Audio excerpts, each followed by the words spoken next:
One last tip when cleaning French horns or any rotor instrument. So I've got my clean rotor and my clean bearing, but we can make these even a little bit nicer and get some real wow factor if we spin them in the bench motor and polish them up with a piece of gray Scotch Brite, just like we used on the tuning slides. So check out the difference on the bearing after I polish it up.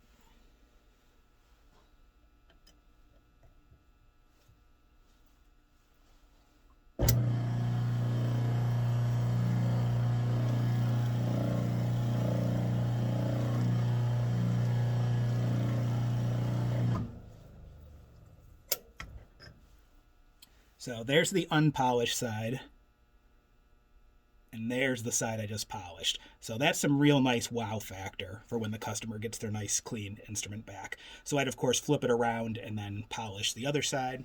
And we can do the exact same thing with the rotor. I took this French horn apart specifically so I could show you all this. And French horn rotors are normally brass, so they would normally polish up just like that. And I get like the one rare exception where it's a nickel rotor. So I'm not sure what this is going to look like after it gets polished up, but let's find out. And there's nothing on the Scotch Brite when I do this. It's just a dry piece of that exact same gray Scotch Brite we've been using during the Texas flush process.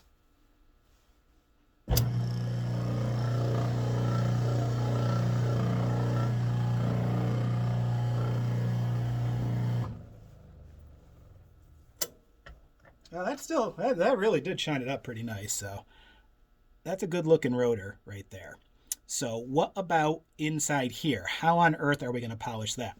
Well, we'll take a really tiny piece of the gray Scotch Brite and a piccolo cleaning rod, of all things, and get that all set up, and we'll chuck that in the bench motor.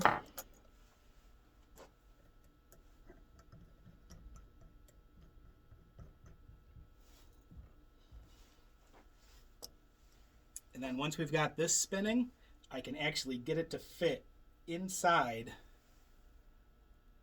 the ports on the rotor there, and that'll polish up the inside really nicely.